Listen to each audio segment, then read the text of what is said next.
आज महाराष्ट्रामध्ये विधानसभेच्या निवडणुका झाल्या तर काय चित्र असेल याचा अंदाज मूड ऑफ द नेशन सर्वेतनं समोर आलाय। सध्या तरी महाराष्ट्रामध्ये महाविकास आघाडीला पोषक चित्र असल्याचं समोर येत आहे, तर या निवडणुकीमध्ये बेरोजगारी हाच सर्वात कळीचा मुद्दा ठरणार असल्याचं देखील या सर्वेतून समोर आलंय।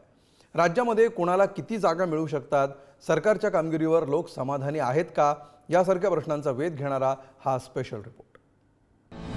आज निवडणुका झाल्या तर कुणाला किती मतं मिळणार, महाराष्ट्र सरकारच्या कामगिरीवर किती लोक समाधानी, राज्यात कुठले मुद्दे ठरणार सर्वात महत्त्वाचे, या प्रश्नांची इंटरेस्टिंग उत्तरं समोर आणली आहेत मूड ऑफ द नेशन या सर्वेनं। आजतक आणि सी वोटरनं केलेल्या या सर्वेतून देशातील आणि महाराष्ट्रातील मतदार नेमका काय विचार करतोय याची झलक समोर आली।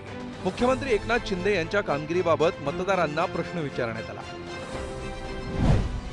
मुख्यमंत्र्यांच्या कामगिरीवर समाधानी आहात का, या प्रश्नावर 35% लोकांनी समाधानी असल्याचं म्हटलंय। 31% लोक काहीसे समाधानी आहेत, तर 28% लोक असमाधानी आहेत।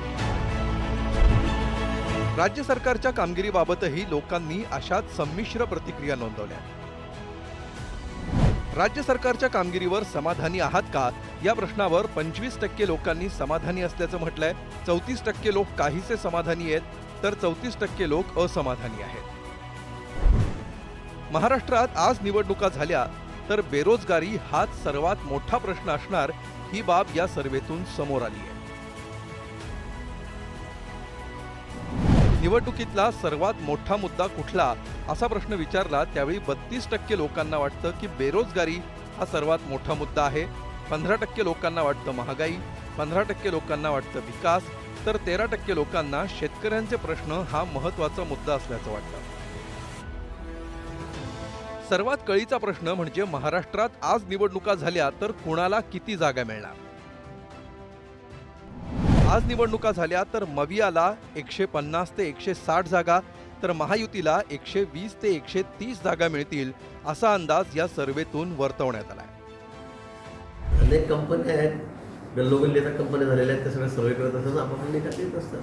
त्यामुळे मला असं वाटतं की त्या निकाल लागल्यावरच आपल्यासमोर सगळ्या गोष्टी येतील। अनेक वेळेला सर्वे सगळे चुकत असतात। महाराष्ट्रामध्ये निश्चित सरकार हे महायुतीचंच पुन्हा येईल, या बाबतीमध्ये कोणाच्या मनामध्ये आमच्या मनात तर अजिबात कुठे शंका नाही। इंटरनल सर्वे भाजपचा महायुतीचा त्यांच्या बाजूली नाही आहे, त्यांच्या विरोधात आहे, महाविकास आघाडीच्या बाजूली आहे। काल सुद्धा एक रिपोर्ट आला, तुम्हाला माहिती, तो सुद्धा महायुतीच्या विरोधात आहे। आता असं कळतंय त्यांच्याकडनंच, काही लोकांकडनं, की काय टेन्शन नाही, इलेक्शन आम्ही कदाचित पुढे सुद्धा ढकलू, आणि अशी भूमिका जर त्यांनी घेतली तर हा संविधानाला खूप मोठा धोका आहे।